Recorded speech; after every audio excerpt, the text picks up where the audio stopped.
Hello everyone, welcome back to ఎర్వాస్ kitchen. Mummy ఏం చేస్తున్నావు ఈరోజు?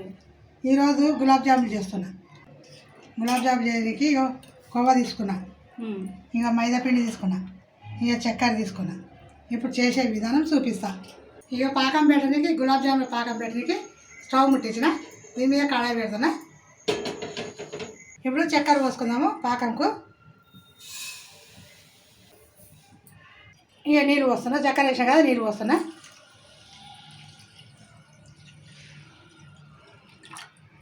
చక్కెర ఇట్లా కరిగే దగ్గర కలుపుకున్నాము.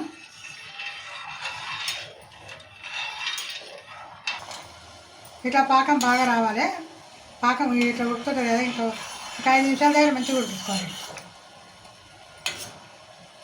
చక్కెర పాకం పెట్టాం కదా, ఇక్కడ చక్కెర పాకం తయారయ్యే వరకు ఇక్కడ ఇలాచీలు దంచుకుందాం మనము. అది తయారయ్యేలోపు 4 ఇలాచీలు వేస్తున్నా. ఇక కొంచెం చక్కెర వేస్తాం. ఇలా చక్కెర వేస్తే ఇలాచీలు దీనికే అడకపోతాయి కదా, చక్కెర వేసి దంచుదాము.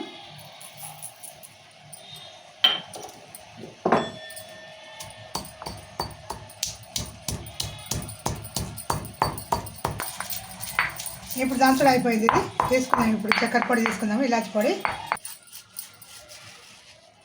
ఇట్లా చక్కెర వేసి దంచుకుంటే ఇలాచి మంచిగా వస్తుంది. లేకుంటే ఈ రోల్ ఉంటుంది కదా, రోల్కే అటుకపోయినట్లయితే ఇలాచి, అందుకు కొంచెం చక్కెర వేసి దంచుకోవాలి.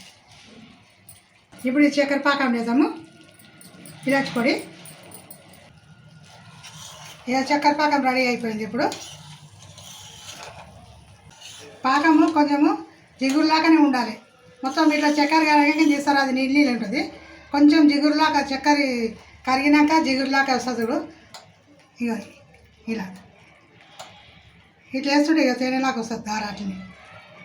ఇట్లా ఇట్లా జిగురు లేకున్నప్పుడే తీసుకోవాలి. పాకం మంచిగా జిగురు రావాలి. ఎక్కువ ముదురవద్దు, ఎక్కువ లేతవద్దు. జిగురులాగా వస్తారు చూసుకుంటే అప్పుడే గులాబ్ జామ్ చాలా బాగుంటుంది.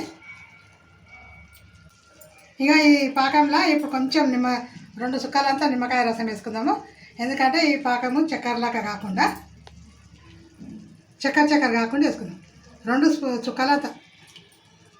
ఇప్పుడు స్టవ్ బంద్ చేసుకుందాము, దించుకుందాం. ఇది ఇప్పుడు గిన్నె తీసుకున్నా, ఇంట్లో కోవా వేసుకుందాము.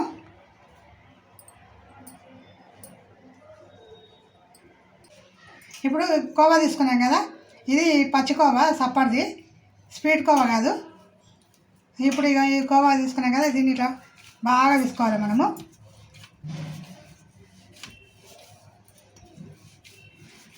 మనం ఎంత బాగా విసుక్కుంటే అంత బాగా వస్తాయి గులాబ్ జామున్.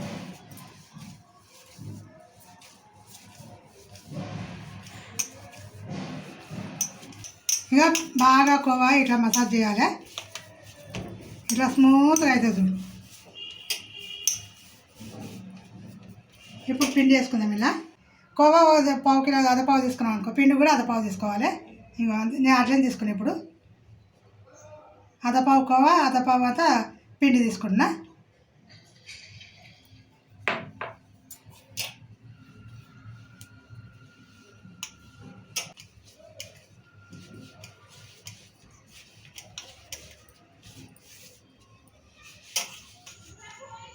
మనము నీకు తెలియదు అనుకుంటే ఇప్పుడు కోవా తీసుకుంటాం కదా, కోవా తీసుకొని మనం పిండి బాగా కోవాని మసాజ్ చేసినాక విసుకుతాం కదా, విసికినాక పిండి కొంచెం కొంచెం వేసుకుంటూ చేస్తే నీకు ఎంత పిండి పడుతుంది కూడా దానికి తెలిసిపోతుంది ఈజీగా. ఈ కోవా అంటే ఎక్కువ మెత్తగా ఉంటే కొంచెం పిండి పడుతుంది అన్నట్లు. ఇక మంచిగా నార్మల్ చపాతీ పిండి లాగా అయితే పిండి పడుతుంది అన్నట్లు. ఇప్పుడు అట్లా మీకు తెలిసిపోతుంది, ఈజీగా తెలిసిపోతుంది. పిండి వేసుకుంటే కొంచెం కొంచెం వేసుకుంటే మంచిగా వేసుకోవచ్చు. ఇక బాగా ఇట్లా పిండి కోవా 2 కలిపి ఇట్లా మంచిగా విసుకోవాలి. ఇక ఎంత స్మూత్గా అవుతుంది. ఇక గట్టిగా ఉండొద్దు, మంచిగా ఇట్లా మెత్తగా ఉండదు ఎక్కువ. ఇలా ఏలు పెడితే మనకు తెలిసిపోతుంది ఈజీగా. ఇంకా ఇప్పుడు ఇది రెడీ అయిపోయింది, కోవా పిండి రెడీ అయిపోయింది. ఇది పక్కకి పెట్టుకుందాము. ఇప్పుడు స్టవ్ ముట్టించి ఇక నూనె పెడుతున్నా. పొయ్యి మీద నూనె పెడుతున్నా. కడాయిలో నూనె వేడి కావాలి. చిన్న చిన్న ఉండలు చేసుకుందాం. ఇట్లా గులాబ్ జాములు రౌండ్గా చేసుకోవాలి.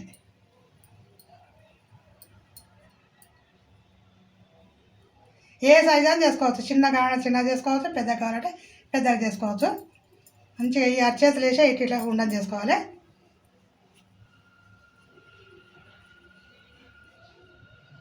ఇలా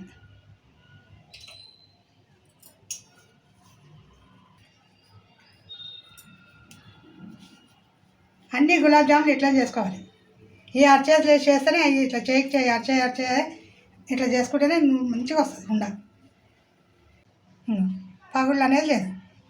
ఇట్లా చేసి పెట్టుకోవాలి అన్నీ.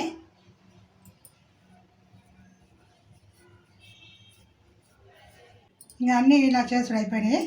గులాబ్ జాములు అన్నీ చేసి పెట్టుకున్నా. ఒకటి వేసుతాము, నూనె వేడైతే వేసుతాము. ఇంకా నూనె వేడి కాలేదు, కొంచెం వేడి కావాలి. నూనె ఎక్కువ వేడి కావద్దు, నార్మల్ వేడి కావాలి. ఎక్కువ వేడి అయినాయి అనుకో బొగ్గులాక అది. కొంచెం వేడి కావగానే వేయాలి. అసలు ఇది నూనె నాది ఎంత వేడి కాలేదు. ఇంకా ఇప్పుడు వేడి అవుతుంది.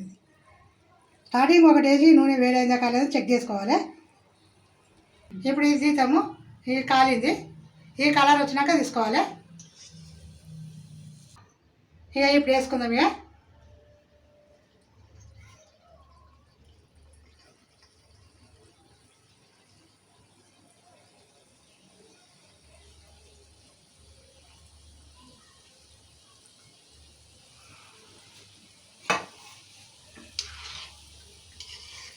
ఇట్లా తిప్పుకొని కాసుకోవాలి. ఇట్లా ఈక్వల్గా కాతాయి అన్నీ. ఇలా మెల్లగా తిప్పుకుంటూ కాసుకోవాలి.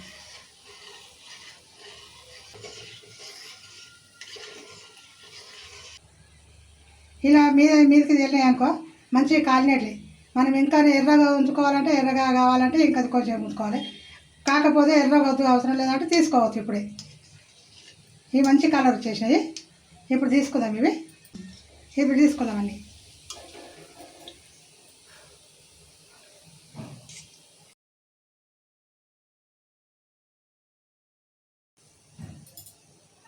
ఇలా వేసుకుందామన్నీ.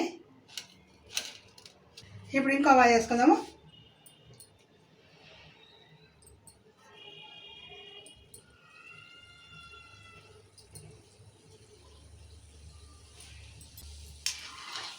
కొంతమంది మాకు రావు, నూనెలో ఇసుకపోతాయి అంటారు కదా. అలా ఏం కాదు, ఇలా మంచిగా వస్తాయి. ఇలా నేను చేసి ఎట్లా చేస్తానో అట్లా చేయండి. సూపర్గా అంటే సూపర్గా వస్తాయి. ఇలా కలర్ రావాలి, మంచి కలర్ రావాలి. ఇవి కూడా తీసుకుందాము. అన్నీ మంచిగా కాలినాయి. ఇవి కూడా తీస్తాను ఇళ్ళకు. ఇప్పుడు ఇట్లా పాకం పోయాలంటే గుంతలాగా ఉన్నది తీసుకోవాలి. ఇట్లా ఈ లోతు గిన్నె ఇలా అంటే తీసుకోవాలి. ఇలా వస్తున్నా గిన్నెలా ఇట్లా లోతు ఉన్న దాంట్లో తీసుకుంటే ఇప్పుడు ఇవి వేసాం కదా, ఇవి మీది వేసేయన్నట్లు.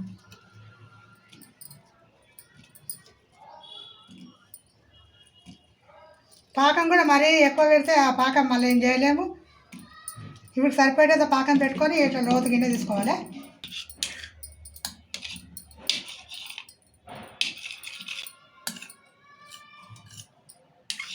చాలామంది ఏం చేస్తారు, పాకం ఎక్కువ పెడతారు.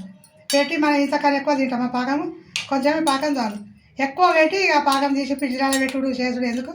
కొంచెం పాకం అటు దగ్గర మనం ఇంత ఎన్ని చేసుకుంటామో గులాబ్ జాములు అంతే పాకం పెట్టుకోవాలి. పాకం కూడా ఇట్లా చిక్కదనమే ఉండాలి. చిక్కదనం ఉంటే మంచిగా వీడ్చుకుంటుంది, మంచిగా ఉంటుంది. ఒక 10 నిమిషాలు నానబెడదాం. ఇక సో చూసేయండి, ఫైనల్లీ గులాబ్ జామ్ అయితే రెడీ అయిపోయింది.